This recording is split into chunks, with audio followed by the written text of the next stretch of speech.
Hello everyone. इस साल मुझे हिमाचल प्रदेश में आए सेटल हुए 30 साल पूरे हो जाएंगे। 1993 में जब मैं पहली बार हिमाचल आया था तो किसी ने मुझे हिमाचल की एक यूनिक बात के बारे में बताया था। Of course it is a state of mountains and valleys. Lahaul Spiti के हाई अल्टीट्यूड कोल्ड डेजर्ट से लेकर शिमला, कुल्लू, मनाली, धर्मशाला, कसौली जैसे टूरिस्ट डेस्टिनेशंस, पालमपुर के टी गार्डन से लेकर चंबा के चौगानों तक, ट्रैकिंग और कैंपिंग रूट्स एंड साइट से लेकर हिंदू एंशियंट टेम्पल्स और बुद्धिस्ट गोम्पास तक, बहुत कुछ है जिससे हिमाचल प्रदेश की यूनिक पहचान है। पर जब मैं पहली बार यहाँ आया था तो मुझे किसी ने कुछ और खास बताया था हिमाचल के बारे में, और वो था यहाँ के लोगों के बारे में। और वो ये कि यहाँ आपको कोई भिखारी नहीं मिलेगा। You won't find any beggar in all Himachal. I'm talking about early 1990s. I was told that उस समय के पुअर इंफ्रास्ट्रक्चर और वीक इकोनॉमिक एक्टिविटी की वजह से हिमाचल भले एक अमीर स्टेट नहीं था, पर उसके लोग यानी हिमाचलीज बहुत खुददार, सेल्फ रिस्पेक्टिंग लोग थे। हालांकि आज 30 साल बाद एप्पल इकोनॉमी की बदौलत और बूमिंग टूरिज्म की बदौलत हिमाचल की पर कैपिटा इनकम में ड्रास्टिक इंप्रूवमेंट आ गई है। Most Himachalis are now very well off, पर आज भी हिमाचली लोग वैसे ही हैं बाय एंड लार्ज। वक्त के साथ नए चैलेंजेस उभरे हैं, पर पहाड़ों वादियों के ये लोग आज भी फंडामेंटली वैसे ही हैं। आज आपको अगर शिमला या मनाली या किसी भी टूरिस्ट प्लेस में अगर कोई बेगर, भिखारी मिल जाए तो मैं दावे के साथ कह सकता हूं कि वो हिमाचली नहीं होगा। बाकी बातों की तरह, मोस्टली बुरी बातों जैसे क्राइम, ड्रग्स, हैबिट्स की तरह बैगिंग भी हिमाचल में प्लेन से आई है। रिसेंटली मेरी वाइफ के कजन, जिन्हें प्यार से हम दीपी बुलाते हैं, शिमला आए अपनी फैमिली के साथ। They live in UK, born brought up there. कुछ दिन रहने के बाद उन्होंने इच्छा जताई कि वो अपनी हर विजिट की तरह कुछ चैरिटी करना चाहते हैं इंडिया में, किसी जरूरतमंद की मदद करना चाहते हैं। But he said he needed my help. वो बोले कि चूंकि उन्हें इंडिया का बहुत पता नहीं है, उन्हें मेरी हेल्प चाहिए ताकि उनकी मदद सही हाथों में पहुंच सके। उनकी आदत थी कि वो सीधा जरूरतमंद को फाइनेंशियल हेल्प देते थे, थ्रू थ्रू करके नहीं। I said surely I will help him. मैंने बोल तो दिया, पर बाद में मैंने रियलाइज किया कि मैं हेल्प करूंगा कैसे, कहां और कैसे ढूंढूंगा कि किसे रियल में जरूरत है। आफ्टर ऑल, हम सबकी ये हैबिट रहती है कि हम ज्यादातर कैश डोनेशंस देते हैं मंदिरों में, गुरुद्वारों में, एनजीओ या चैरिटी ऑर्गेनाइजेशंस को, सोशल बॉडीज को, ग्रुप्स को। रियल लाइफ में किसे पूछें, कैसे पता लगाएं कि किसे पैसे चाहिए। खैर, मेरे हाँ कहने पर दीपी ने 40,000 रुपए कैश मुझे थमा दिए, और यहीं से शुरू हुआ वो एक्सपीरियंस जो मैं आज आपसे शेयर कर रहा हूं। कजिन के लौट जाने के करीब एक हफ्ते बाद एक संडे, फुर्सत देखकर मैंने वो 40,000 जैकेट की पॉकेट में डाले और शिमला के फेमस आईजीएमसी यानी इंदिरा गांधी मेडिकल कॉलेज के कैंसर हॉस्पिटल पहुंच गया। मेरे माइंड में वही एक जगह थी जहां मैं उन पैसों का सही जरूरतमंद ढूंढ सकता था, ऐसा मैंने सोचा। मुझे लगा कि 5, 10 या 15, 20 मिनट में मुझे कुछ नीडी पर्सन्स मिल जाएंगे जिनके पास इलाज के लिए पैसे कम होंगे या नहीं होंगे, और मुझसे वो पैसे ले लेंगे और मैं अपना काम से, फर्ज से, उस कैश के बोझ से फ्री होकर घर वापस लौट आऊंगा।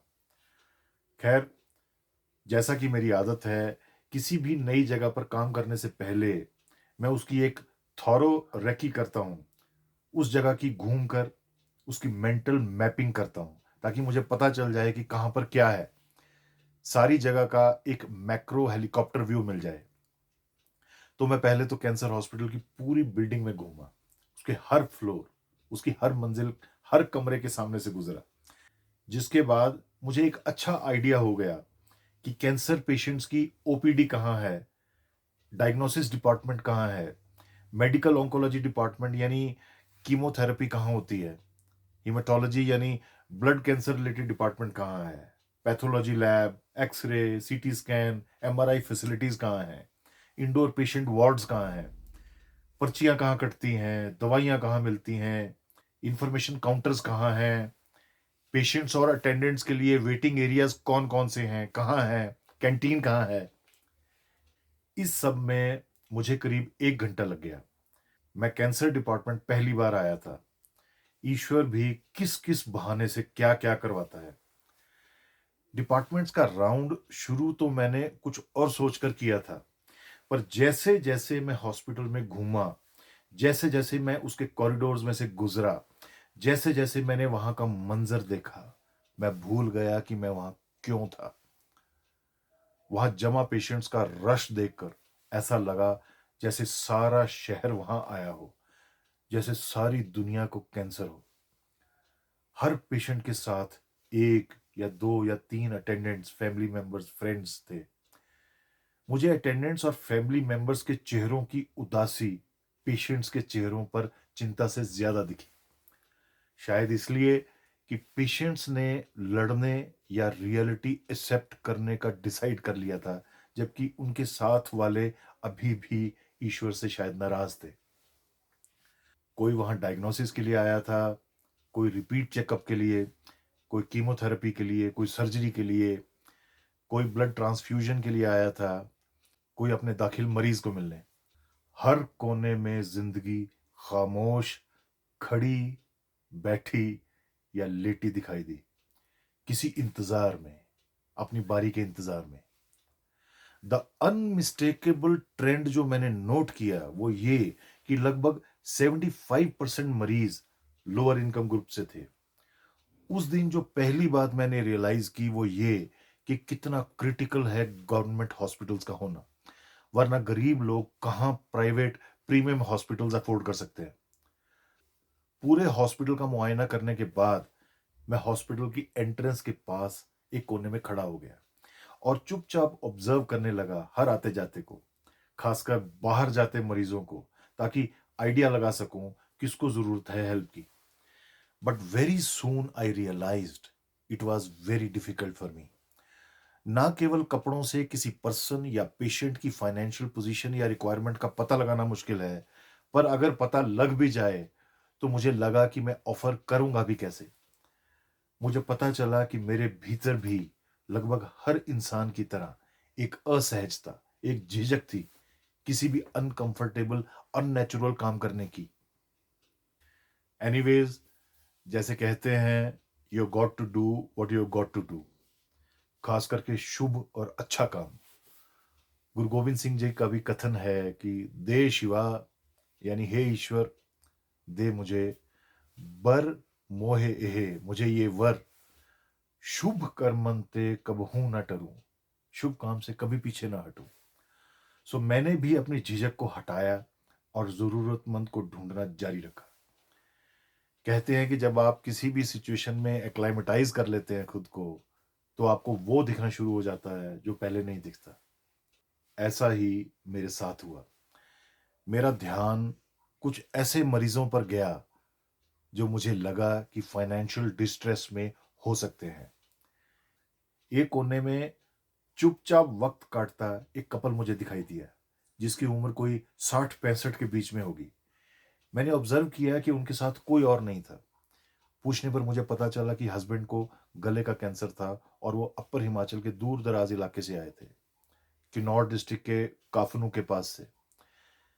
कैंसर एडवांस स्टेज पर था और वो कई हफ्तों से हॉस्पिटल में ही रह रहे थे। उन्हें डॉक्टर्स ने हर हफ्ते कीमो और रेडिएशन थेरेपी के लिए आने को कहा था, और चूंकि उनका गांव बहुत दूर था, करीब 200 किलोमीटर पहाड़ी रास्तों पर, और हर 5-6 दिन के बाद इतनी दूर से आना जाना बार बार उनके लिए संभव नहीं था, बहुत कॉस्टली था। इसलिए वो 2 महीनों से भी ज्यादा समय से वहीं हॉस्पिटल बिल्डिंग में ही रह रहे थे, जहां जगह मिल जाए, किसी हॉल के कोने में, कॉरिडोर में, रैन बसेरा में, जहां भी जगह मिल जाए। इलाज सरकार द्वारा मुफ्त था, पर रहने, खाने, पहनने, बस किराए, कपड़े धोने वगैरह का खर्चा उठाने के लिए उनके पास पैसे नहीं थे। Since they were not indoor patients, they weren't admitted to the ward, and not given any bed either. 50-60 दिनों से हॉस्पिटल ही उनका घर था। उस लेडी ने झिझकते हुए बताया कि पीछे गांव में बस उसका बेटा बहू और उनके 2 छोटे बच्चे हैं जो घर को और पशुओं को संभालते हैं। क्योंकि घर और पशु अकेले छोड़ नहीं सकते और काम भी करना है, बच्चे भी संभालने हैं, तो बेटा बहू नहीं आ सकते। मैं ही पति के साथ आई हूँ, she said. I could sense and see that they were financially not in good shape. घर और पालतू पशु होना जरूरी नहीं प्रॉस्पेरिटी की निशानी हो। कौन जाने घर किस कंडीशन में है, पशु कितने हैं, कौन से, किस काम के। उनकी खेती बाड़ी ना के बराबर थी। शी सेड उसे पता था कि या तो वो अपने पति के ठीक होने पर उनके साथ वापस जाएगी या फिर अकेली। उसके लिए वो आर पार की लड़ाई थी। इसलिए वो भले जीत नहीं रही थी पर हार मानने की उसको कोई जल्दी नहीं थी। She was hanging on. Her face was without life but also without death. Like stone, like stone of duty and destiny. पूछने पर उन्होंने बताया कि हॉस्पिटल के बाहर चल रही एक लंगर सेवा से उन्हें और उन्हें पति को खाना, चाय, बिस्किट मिल जाते हैं। हॉस्पिटल के या सराय के बाथरूम्स में वो नहा धो लेते हैं। वहीं कोने बदल बदल कर लंबी ठंडी रातों को थोड़ा सो लेते हैं। जब मैंने पैसों के बारे में पूछा तो वो बोली कि जो घर से लाई थी पहले 2 दिन में ही खत्म हो गए। जब वापस जाने का बस किराया जितना ही बचा तो बांध कर रख लिए। जब ठीक हो जाएंगे तो इसी से चले जाएंगे, शी सेड। ये सुनकर मुझे यकीन हो गया कि they were the right persons to be helped. मैंने 40,000 में से 5,000 निकाले और उस एल्डरली लेडी की ओर बढ़ा दिए और कहा कि ये पैसे रख लीजिए, जरूरत में काम आएंगे। उन्होंने पैसों को बहुत अनकंफर्टेबल नजरों से बहुत देर तक देखा पर पकड़े नहीं। उनके बीमार हस्बैंड ने भी सुना पर रिएक्ट नहीं किया। I was for some unknown reason not surprised but felt very awkward as well. मैंने फिर उनसे कहा, रख लीजिए, वापस नहीं करने पड़ेंगे आपको। मेरे भाई ने भिजवाए हैं। वो किसी की मदद करना चाहता था। उन्होंने ना में सिर हिला दिया। मैंने पैसे हाथ में पकड़े पकड़े ही उनसे सॉफ्टली फिर पूछा कि आप क्यों नहीं ले रहे, आपको जरूरत है। बिना दोबारा सोचे, बिना किसी डाउट के लेडी ने इनकार में फिर सिर हिला दिया। पैसे बीच हवा में ही रह गए मेरे हाथ में। कुछ सेकंड बाद मैंने पैसों की मुट्ठी नीचे कर ली और इस लेडी ने अपनी सोच में गुम अपने सिर का खिसका हुआ कपड़ा हाथों से ठीक कर लिया, अपने सिर को फिर से ढक लिया। सिर ढकने के लिए उस कपड़े को हिमाचल में ढाठू कहते हैं। यह कपड़ा एक तरह का स्कार्फ, दुपट्टा, चुन्नी होता है जो सिर ढकने के काम आता है। A symbol of self honour, इज्जत का प्रतीक। दशकों पहले मैंने एलन पीस की मास्टरपीस किताब बॉडी लैंग्वेज बड़ी शिद्दत से पढ़ी थी। इसीलिए छोटे छोटे सटल साइंस और बॉडी लैंग्वेज पर अनायास ही मेरा ध्यान चला जाता है। इसलिए पैसों को दूसरी बार भी इनकार करने के बाद जब उस लेडी ने अपने सिर का टाटू ठीक किया तो बॉडी लैंग्वेज में इसका क्लियर अनमिस्टेकेबल इंटरप्रिटेशन था कि उस लेडी ने अपनी सेल्फ रिस्पेक्ट रिक्लेम की थी, वो ना करके। मैं उनके साथ वहां करीब आधे पौने घंटे से था और उन्होंने वो ढाठू पहली बार एडजस्ट किया था सर पर। उनके लिए सिचुएशन और एम्बैरेसिंग ना हो, इसलिए कुछ देर बाद मैं किसी बहाने से वहां से उठकर चला गया। मैं वहां से चला तो आया पर काफी देर तक डिस्टर्ब रहा। लाइफ में कई बार कुछ ना सही ना गलत होता है, बस होता है, जिसे एब्जॉर्ब करने की जरूरत होती है।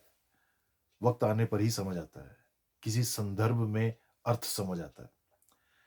मैं काफी देर तक हॉस्पिटल में इधर उधर टहलता रहा, जरूरतमंद की तलाश में और अपनी भटकन में। टहलते टहलते मैं हॉस्पिटल की एंट्रेंस पर ही बने पेशेंट शेल्टर में पहुंच गया और थक कर एक साइड को नीचे बिछी दरी पर बैठ गया। वहां आसपास और मरीज या उनके परिजन भी बैठे थे, बहुत सारे। मेरी नजरें अभी भी किसी जरूरतमंद को तलाश रही थी।